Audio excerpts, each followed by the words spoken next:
मी शैलेश रंजन, आप लोग देख रहे हैं, मेरा नाम यहाँ लिखा हुआ है Shivan sir, this is my को ओके। सी फॉर केमिस्ट्री और चूँकि हम बहुत सारे हम लोग शुरू से चूँकि यहाँ पर अभी रहे पढ़ाए तो एक कोडिंग हो गया जिसमें शहर में पॉपुलरिटी जो है इस नाम से है बहुत। तो आज हम लोग आप लोग को डिस्कस करने जा रहे हैं नीट के कुछ प्रीवियस ईयर्स के क्वेश्चन, ठीक है। और नीट के प्रीवियस ईयर्स क्वेश्चंस में आप लोग को यहाँ पर जो बोर्ड पर हमारा जो डिस्प्ले आएगा जो नंबर से क्वेश्चन के उस पर हम एक एक करके आपसे डिस्कस करेंगे। टॉपिक्स आपका पढ़ा हुआ है, आपने नीट की तैयारी की है, आपने एग्जाम दिया है, आगे आपको अच्छी तैयारी करनी है, तो कंसेप्चुअल क्वेश्चन जो है उसको हम लोग देखेंगे। जैसा कि आपने यहाँ पर देखा अभी कि एक क्वेश्चन नंबर 1, ये ग्राफ आप लोगों को दिखाई पड़ रहा है ना, इससे क्या पता चल रहा है कि टॉपिक कौन सा है, बता सकते हैं क्या आप बता? Okay, this is the chemical kinetics. Okay, chemical kinetics से क्वेश्चन रिलेटेड है।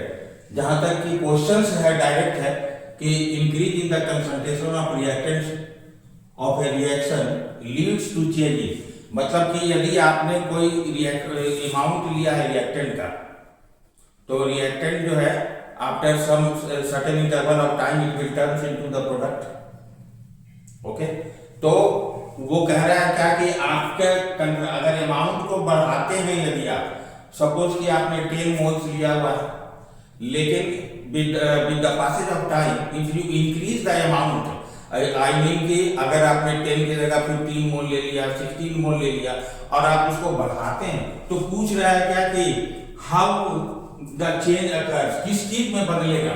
Threshold energy, collision frequency, activation energy, heat of reaction. ये 4 ऑप्शंस हैं।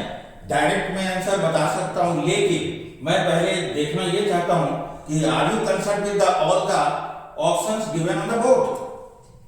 ये मेरे को हमको पता होना चाहिए कि ये जो दिए हुए हैं, तो जैसा तो ग्राफ जो आपको शो कर रहा है यहाँ पर, ये तो इस x मान लीजिए कि suppose it is the x axis और ये आपका y एक्सिस है। तो y एक्सिस में रिएक्शन का प्रोग्रेस किया हुआ है कि reaction how it will affect if you increase the concentration of the reactants, जैसा कि क्वेश्चन दिया हुआ था। ये आपके ऑप्शंस हैं यहाँ पर दिए हुए। तो यहाँ पर थ्रेशोल्ड एनर्जी लिखा हुआ है, threshold energy, what is threshold energy? तो आप सभी 12 पास कर चुके हैं क्या? हाँ, यस सर। चूंकि आपको नीट का एग्जाम देना है तो 12 चुके, तो एक आप बताइए कि नीट में के एग्जाम में अपीयर होने के लिए आपको एक क्वालिफाइड, एक डेफिनेट बार क्या है जिसके नीचे आपका क्वालिफिकेशन होगा, तो you are not entitled to appear in the NEET examination और जेईई एग्जामिनेशन। तो इसका मतलब है कि 12 इज द बार है, you have to pass it, after that you are eligible to take admission in medical colleges. Okay, तो इसी तरह से थ्रेशोल्ड एनर्जी जो है ये एनर्जी बार है जो किसी भी रिएक्टेंट मॉलिक्यूल्स को दिया गया है कि you must possess such amount of energy, you must possess such amount of energy। यदि आपके पास 200 रुपीज नहीं है तो आप एक पिक्चर हॉल में, मूवी में जाकर आप उस क्लास के टिकट को ले नहीं सकते हैं। You must have 200 rupees. This is the bar, this is called threshold energy for the reactants. समझ गए बात को कि आपको अगर आप रिएक्टेंट्स के पास थ्रेशोल्ड एनर्जी है, इसका मतलब है कि ये minimum energy must possessed by the reactants. ये चीज आप लोग यहाँ पर देख रहे हैं कि लिखे हुआ यहाँ पर है व्हाट इज एक्टिवेशन एनर्जी। तो यहाँ पर जो सी ऑप्शन है एक्टिवेशन एनर्जी, एक्टिवेशन एनर्जी इस बात पर डिपेंड करता है, ये एक पोटेंशियल एनर्जी है रिएक्टेंट्स का, इस बात पर डिपेंड करेगा कि at the present time at the given temperature pressure what amount of energy you have, आपके पास एनर्जी कितनी है, मिनिमम एनर्जी यू है आपके पास क्या है। सपोज कि हमें यहां पर आपको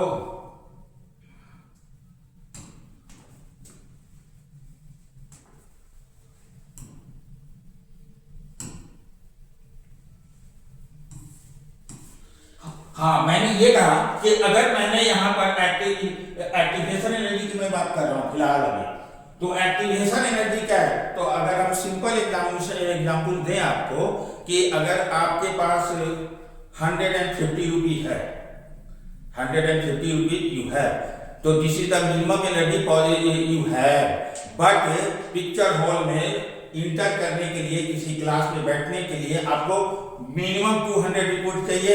इसका मतलब how much money are shopping there? 50 rupees. Okay, तो this required 50 rupees is the activation money. इसका मतलब ये हुआ कि सपोज कि अगर मैं ये कहूं कि मेरे पास रिएक्टेंट के पास जो है इंटरनल एनर्जी यहाँ पर सपोज कि ये 50 जूल है और ये टोटल बार एनर्जी का बनाया हुआ है कितना? 100 जूल का। इसका मतलब हुआ कि एक्टिवेशन एनर्जी कितना चाहिए? तो ये चाहिए कितना?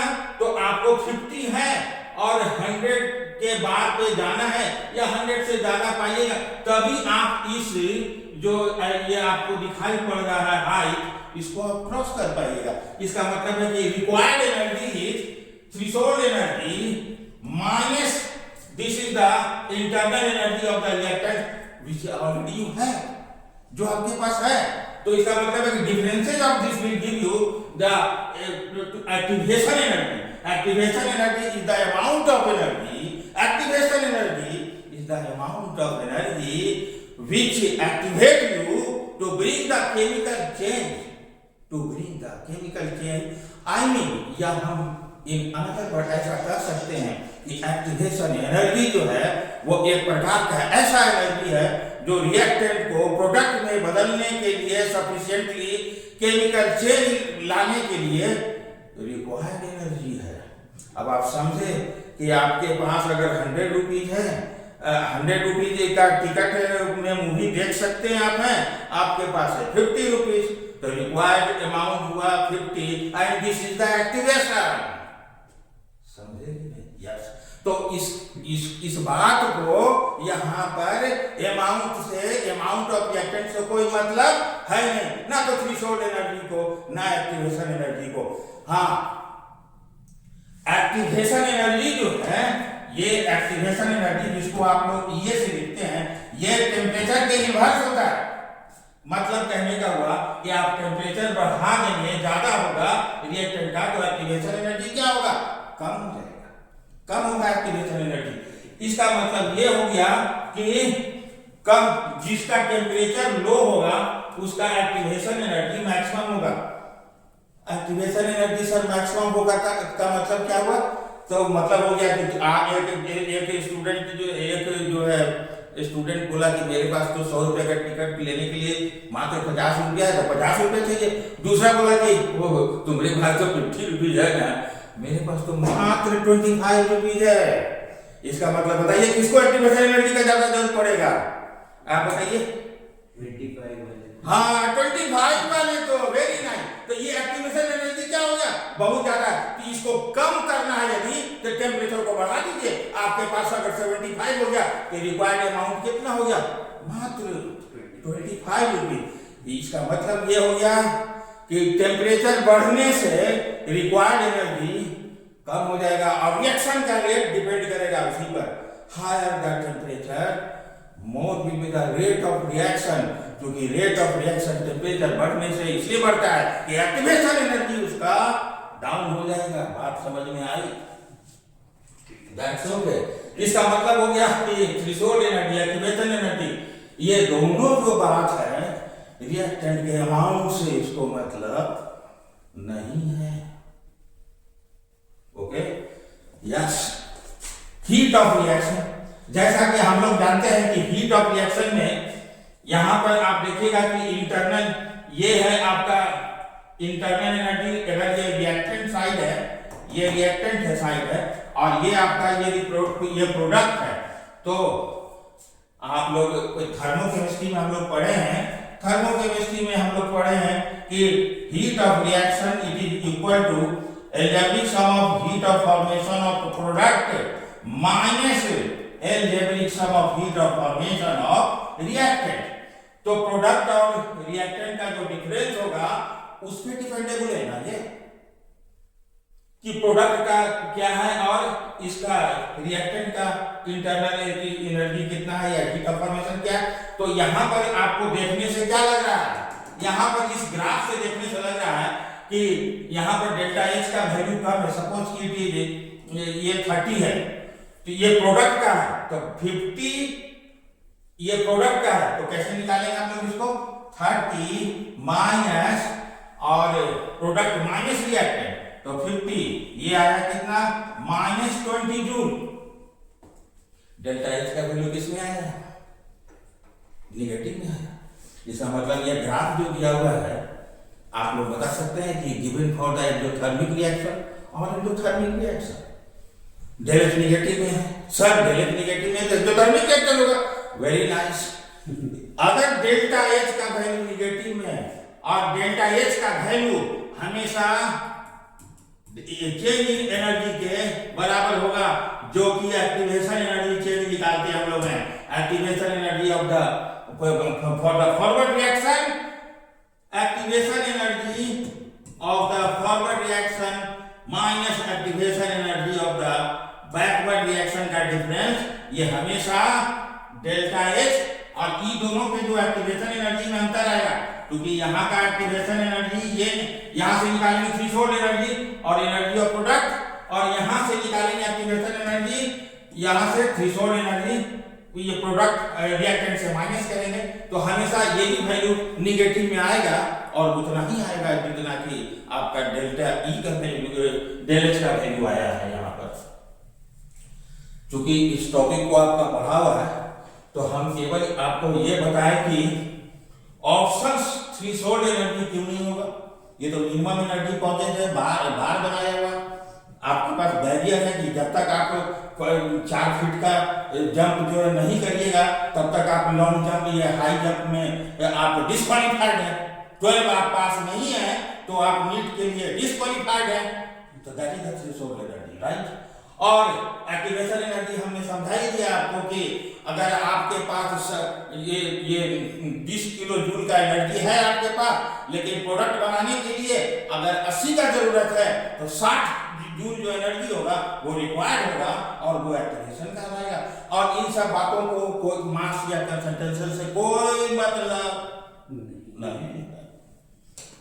तो अंत में आता है एक्टिवेशन एनर्जी। आप जानते हैं कि भीड़ बढ़ने से आपस में कुंभ का मेला लगा, महाकुंभ जो लगा इस बार, तो आप लोगों ने देखा कि आपस में क्राउड जो था वो आपस में कितना ज्यादा कोलिजन था, क्योंकि मास बढ़ गया था बहुत, मास यानी लार्ज अमाउंट में, ह्यूज अमाउंट में वहां पर हम लोग जो है सारे लोग पहुंचे हुए थे, तो उससे क्या हो रहा था, वहां कोलिजन बढ़ गया बहुत, यानी कि number of particles per unit volume पर सेकेंड जितना ज्यादा होगा ये मास डिपेंडेंट, इसी को कहते हैं फ्रीक्वेंसी ऑफ कोलिजन।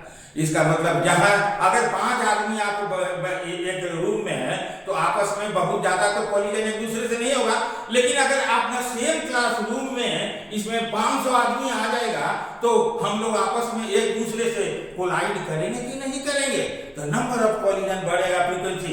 लेकिन फ्रीक्वेंसी बढ़ने से, कोलिजन आपस में होने से प्रोडक्ट का बनने का प्रोबेबिलिटी जो होता है वो बढ़ जाता है। वही लिख रहा है यहाँ पर कि leads to change in collision of frequency, जिससे कि प्रोडक्ट का वैल्यू ज्यादा बनने का प्रोबेबिलिटी बढ़ेगा। बात समझ में आई। अगर किसी बर्तन में 4 मॉलिक्यूल्स है तो अफेक्टिव कोलिजन कम होगा, लेकिन सेम वॉल्यूम में सेम टाइम में अगर 100 मॉलिक्यूल्स है तो कोलिजन आपस में बढ़ेगा कि नहीं, इसी को कहते हैं number of collisions per second in per unit volume, that is called frequency of collision. Therefore the right option is here B, that is your collision frequency. Is it okay? Yes. Nice students, आप लोग अच्छे बात से समझे और आपने बात समझा। Now I am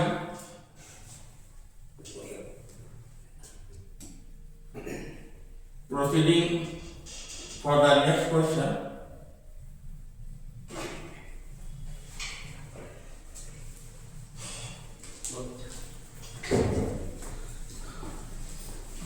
the freezing point depression constant of benzene is 5.12 kilogram per mole.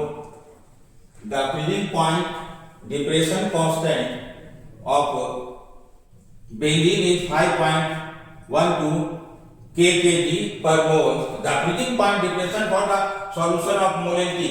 इसका मतलब यह हो गया कि आपको यहाँ पर ये टॉपिक्स क्वेश्चन देखने से आपको समझ में तो आ ही गया होगा कि this is the question regarding the solution और क्वालिटेटिव प्रॉपर्टी का क्वेश्चन है. One of the qualitative property depression in freezing point. Depression in freezing point जिसको आप लोग जो है यहाँ पर लिखते हैं. इसका फॉर्मूला है delta TF it is equal to molar depression constant KF multiplied by molality multiplied by I which is called Van't Hoff factor. इसी को हम लोग Van't Hoff factor कहते हैं. जैसा कि यहाँ पर क्वेश्चंस में जो दिया हुआ है, क्वेश्चंस में दिया हुआ है कि KF बेंजीन का लिखा हुआ है, तो already KF is given here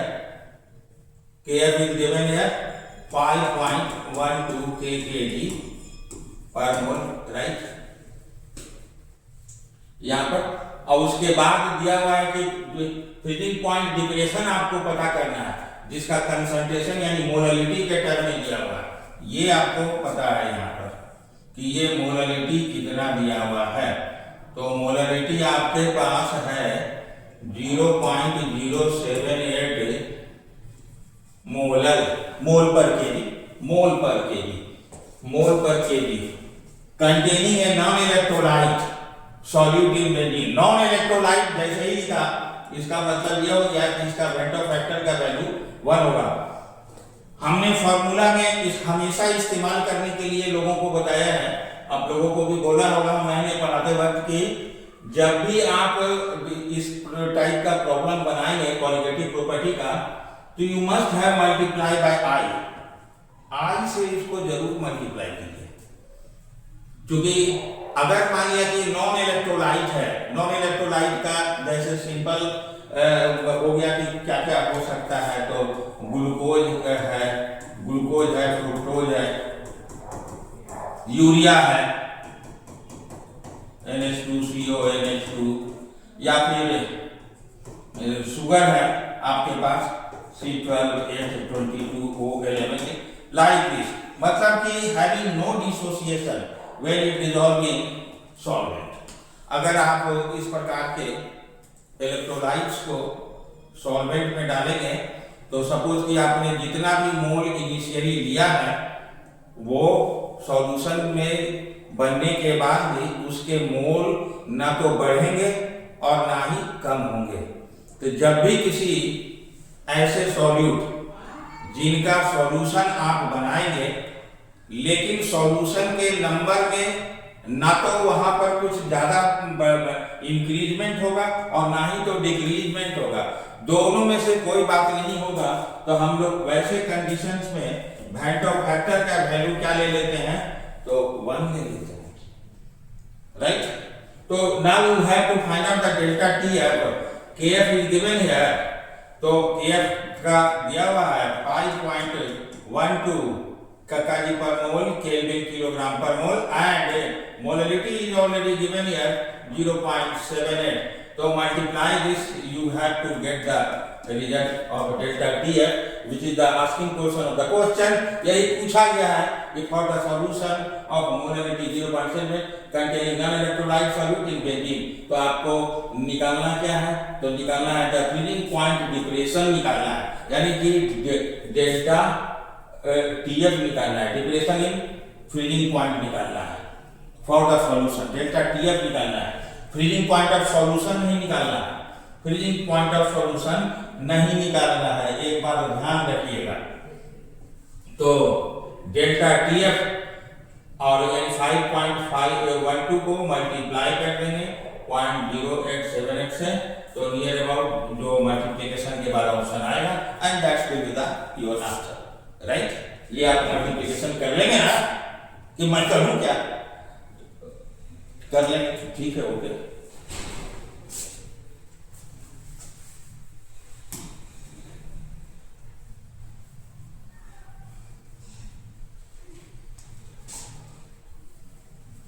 जैसा कि ये क्वेश्चंस देखने के बाद आप लोगों को पता चल रहा होगा कि find out the solubility of NiOH in 0.1 molar NaOH given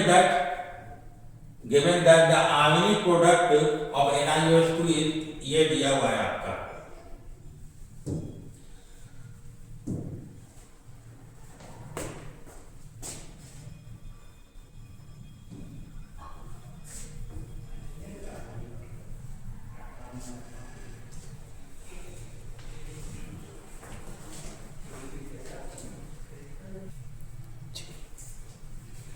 solubility आपको कोई क्वेश्चन नंबर ये जो देखने से आपको लोग बोला फाइंड आउट द सॉल्युबिलिटी, इसका मतलब है कि इसमें इसका भी एक्चुअली में मोलरिटी पता करना है कि ये सॉल्युबिलिटी इसका क्या होगा, मोल पर लीटर क्या होगा, कब निकालना है, तो 0.1 मोलर NaOH में। तो जैसा कि आप लोग देख रहे हैं यहाँ पर कि find out the solubility of NiOH2, इसका सॉल्युबिलिटी हमको पता करना है, इसका सॉल्युबिलिटी हम लोगों को पता करना है।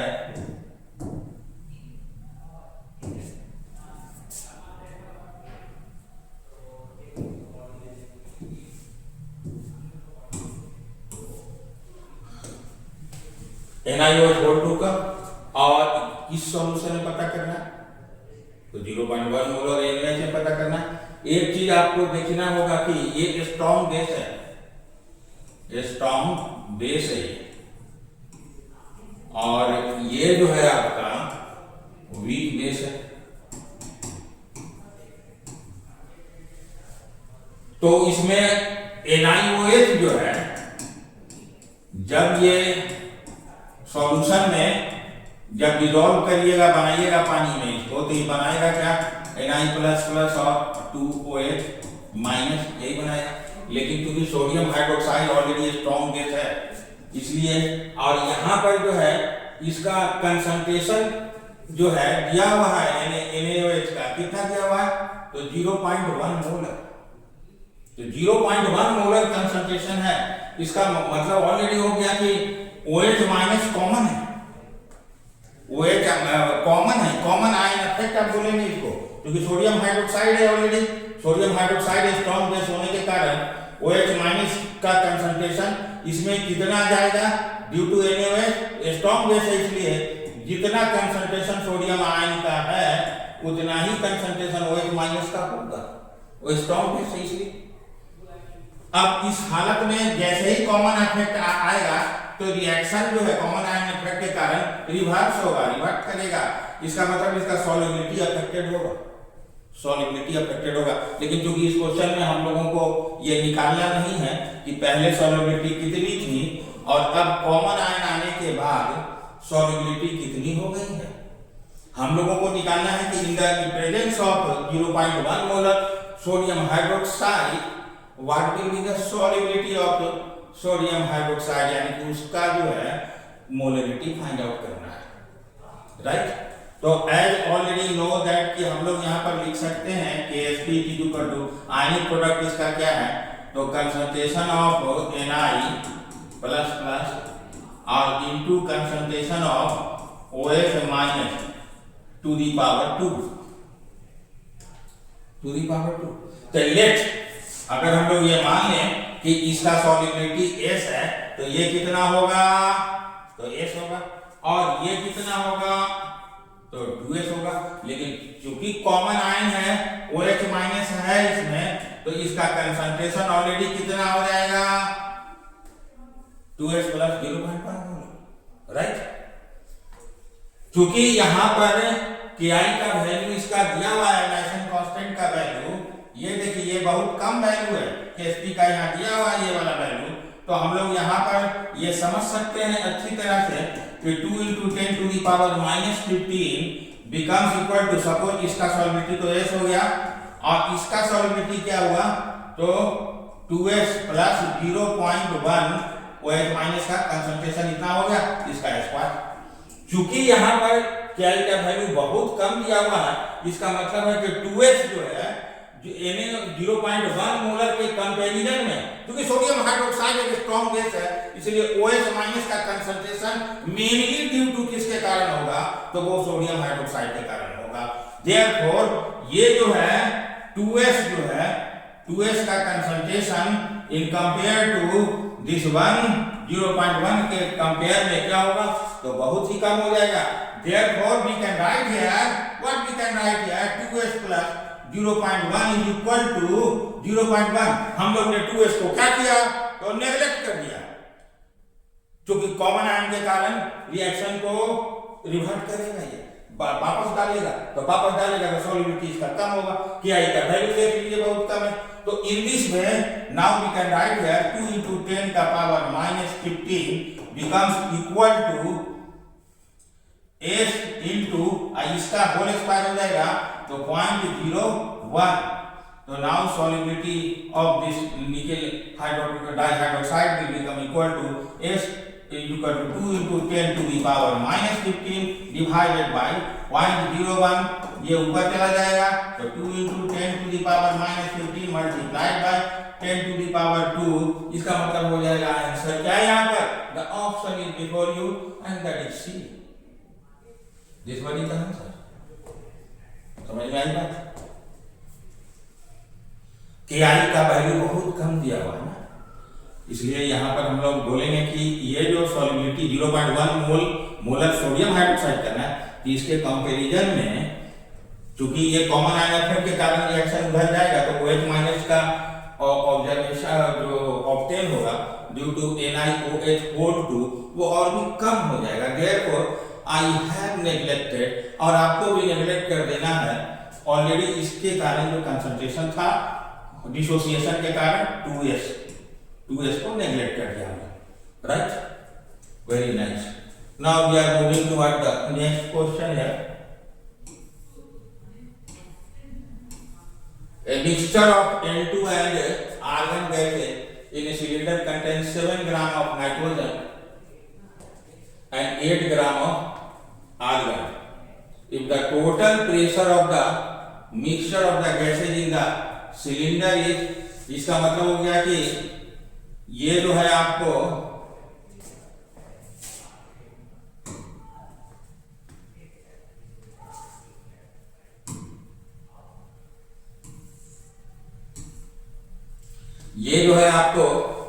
यहां पर पार्शियल प्रेशर का प्राय निकालने के लिए, तो पार्शियल प्रेशर के लिए आपके पास ये फॉर्मूला है कि पार्शियल प्रेशर निकालना है तो आपको मोल फ्रैक्शनल मोल जानना होगा, मल्टीप्लाइड बाई जो है टोटल प्रेशर, ये आपको आना चाहिए कितना है, फ्रैक्शनल मोल क्या है। सपोज कि आपको यहाँ पर निकालने के लिए बोल रहा है क्या, the partial pressure of N2 क्या होगा, तो partial pressure of N2 will become equal to mole fraction of N2 multiplied by total pressure of the gaseous mixture, and it is given here gases in the cylinder is 27 bar, I mean 27, this is given already in terms of total pressure। Fractional mole निकालना है, तो आप लोगों को पता है कि fractional मोल कैसे निकालेंगे, तो this will become equal to number of mole of nitrogen by total moles of in the mixture कितना है, तो टोटल मोल्स ड्यू टू किसके किसके वजह से है, तो नाइट्रोजन है और आर्गन है ना, टोटल मिक्सचर आर्गन और नाइट्रोजन के कारण है, तो यानी मोल्स ऑफ N2 और प्लस मोल्स ऑफ आर्गन जब यहाँ लिखेंगे हम लोग तो ये निकल जाएगा फ्रैक्शनल मोल, और after calculating the fractional mole of the nitrogen gas we have to multiply this by 27, which is the total pressure of the gaseous mixture, and it will give you the partial pressure of the N2। You may find out the partial pressure of the argon gas here, क्योंकि आप फिर यहाँ पर fractional मोल N2 के जगह पे केवल हटाकर और उसमें आर्गन का लिख देना है, क्योंकि आपको पता है कि टोटल प्रेशर सभी गैसेस मिक्सचर के पार्शियल प्रेशर के सेम के इक्वल होगा, पता है ना? Very good. तो मैं आपसे ये पूछता हूं कि how can you find out the number of moles of N2? तो number of moles of N2 becomes equal to, moles निकालना तो आप जानते हैं, नाइट्रोजन का एटॉमिक मास जो है आपका 14 है, यहाँ पे लिखा हुआ भी आपको पता भी होगा, पता तो होना ही चाहिए नाइट्रोजन का। तो यहाँ पर नाइट्रोजन का अमाउंट दिया हुआ है 7 ग्राम, मोलर मास है तो ये हो गया कितना, 1/4 mole, and this is equal to 0.25 mole N2 लिखा हुआ। सही है? ठीक है। Now number of moles of argon है क्या है? तो number of moles of argon का क्या मास दिया हुआ है यहाँ पर? तो 8 ग्राम है, तो 8 ग्राम है, और आर्गन का पूरा मास, एटॉमिक मास इन ग्राम दिया हुआ है, ये हो गया 1/5, 1/5, इसका मतलब कितना हो गया ये? तो 0.2 मोल, 1/5। तो अब जो है इसका फ्रैक्शनल मोल जो है 0.25 है और 0.2 है, सिलेंडर 27 बार है। अब यहाँ पर फ्रैक्शनल मोल अगर हम लोगों को दोनों का मालूम हो गया तो आपको क्या करना है कि number of moles of N2 divided by number of moles of N2 plus number of moles of organs से इसको डिवाइड कर देंगे, तो partial pressure of nitrogen gas यहाँ मिलेगा। तो फ्रैक्शनल मोल जो है नाइट्रोजन का आएगा तो कितना आएगा? तो 0.25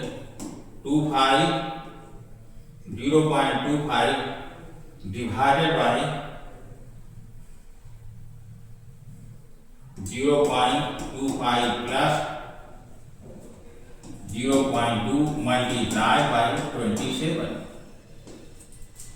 27, और in this way we will have to calculate the value of this one. Is it okay? use atomic masses in ग्राम हमने यूज किया है, 28 ग्राम, ये 48 ग्राम है क्योंकि इन टर्म्स ऑफ ये ग्राम लिखा हुआ है, और mixture of the gases in the cylinder is 27 बार है, और इसी दो कंटेनिंग ऑफ मिक्सचर को कर, तो हम लोग इसको इस तरह से पार्शियल प्रेशर ऑफ नाइट्रोजन का कैलकुलेट कर लिए, और अब इसका निकल जाएगा तो आर्गन का भी निकल जाएगा, right?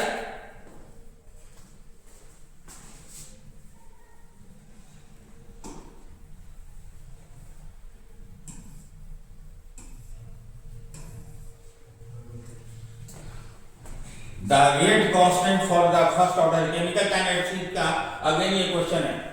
This is the question again. The rate constant for the first order reaction is 4.60 into 10 to the power -3 per second. जैसा कि आप लोगों को पता है, बोलिएगा थैंक यू। चलिए क्वेश्चन बता दें। हाँ, केमिकल काइनेटिक्स का क्वेश्चन है। केमिकल काइनेटिक्स जो है ये एक ऐसा टॉपिक है जिसको केवल आपको फॉर्मूला, अगर कंसेप्ट के साथ फॉर्मूला को बिल्कुल मेमोराइज किया हुआ है आपका, तो कभी भी कोई प्रॉब्लम्स आपके सामने ऐसा नहीं होगा जो आप सॉल्व ना कर सके, राइट? तो हम यहाँ पर देख रहे हैं कि यहाँ पर दिया हुआ है रेट कांस्टेंट और उसका यूनिट दिया हुआ है पर सेकेंड। अगर यहाँ पर फर्स्ट ऑर्डर ना भी लिखे तो हम लोगों को जो है यूनिट जो के का होगा, स्पेसिफिक रेट कांस्टेंट बोलते हैं, उसके यूनिट से ही हम लोग समझ लेते हैं क्या कि इसका ऑर्डर ऑफ रिएक्शन क्या है। तो यहाँ पर अगर ये दिया रहता मोल पर सेकेंड, है ना, यहाँ पर अगर कंसंट्रेशन दिया रहता मोल पर सेकेंड, तब हम लोग उसको क्यों बोलते कि ये तो इसका है चेंज इन मोल पर सेकेंड dx by dt जो निकालते हैं हम लोग है जीरो ऑर्डर रिएक्शन का। लेकिन यहाँ पर सेकेंड दिया हुआ है तो पर सेकेंड का मतलब होता है first order reaction. First order reaction पूरी टॉपिक जो पढ़े हैं तो उसमें के का यूनिट निकालने के लिए हम लोग पढ़े थे कि किस प्रकार से अगर आप सारे बात को लिख दे हुआ reaction rate divided by concentration, तो in this way we can calculate the unit of K, और उसके आधार पर हम लोग कैलकुलेट कर लेते हैं कि whether the given reaction is zero order, first order, second order, third order. Actually में हम लोगों को अब जीरो ऑर्डर और फर्स्ट ऑर्डर एग्जाम में पढ़ना है, सेकंड ऑर्डर थर्ड ऑर्डर तो बहुत बहुत से समय से इसको एलिमिनेट कर दिया गया है। तो एलिमिनेशन जब हो गया इसका तो we will not go on that point. तो यहाँ पर दिया हुआ है k का वैल्यू, यहाँ पर आपके पास है k का वैल्यू दिया हुआ है, और वो k का वैल्यू क्या है, तो आपको देखिए कि k का वैल्यू क्या है। तो k का वैल्यू दिया हुआ है यहाँ पर 4.606 into 10 to the power -3 per second। तो time required to reduce 2 gram of the reactants to 0.2 gram. तो इसका मतलब है कि पूछ रहा है कि what will be the value of t if the initial amount is given here 2 gram but this amount reduced to how much 0.2, यानी रिएक्टेंट का अमाउंट जो है वो 0.2 ग्राम बच जाए। इसका सपोज कि ये रिएक्टेंट A है और ये जो है प्रोडक्ट में चेंज हुआ। इनिशियली इसके पास जब टाइम 0 था तो ये A था जो कि 2 ग्राम है, और after certain interval of time जब इसने X डिकम्पोज किया तो A -A, तो यही कह रहा है कि ये 2 ग्राम था और अब A - X का वैल्यू कितना बचा है, तो 0.2 ग्राम बचा है। तो वही बोल रहा है कि टाइम कितना लगेगा। तो you have to write the formula for the first order reaction, it is equal to 2.303 divided by time taken in reducing from 2 gram to 0.2 gram, और फिर यहाँ पर लॉग के टर्म में लिखते हैं log A initial amount divided by A minus X, this is the amount of reactant remain after time t, and you have to calculate this one t, इसी को निकालना है, समझे। अगर आपको कोई दिक्कत है तो बोलिए। ओके, तो k का वैल्यू लिखा हुआ है यहाँ पर, k का वैल्यू पॉइंट पुट कीजिए यहाँ पर 4.606 into 10 to the power -3, it is equal to 2.303 time is है। यहाँ पर log का वैल्यू A का वैल्यू 2 दिया हुआ है, ये दिया हुआ है 0.2, तो यहाँ पर आप सोचिए कितना आएगा। तो ये 0 ऊपर डाल दीजिए, यहाँ log 10 आएगा। log 10 का वैल्यू 1, तो log 10 अगर 1 है तो in this way time is calculated है 2.303, log 10 का वैल्यू 1 हो गया, तो नीचे 4 into 6 into 10 to the power -3, in this way this will come in second। तो I suppose कि ये जो है आपका ऑलमोस्ट 3 से कैंसिल होगा, और ये जो है 10 to the power -3 ऊपर जाएगा, तो on calculation you will get the result. Thank you. आज हम अगले क्लास में फिर आपसे मिलते हैं, तब तक के लिए बाय।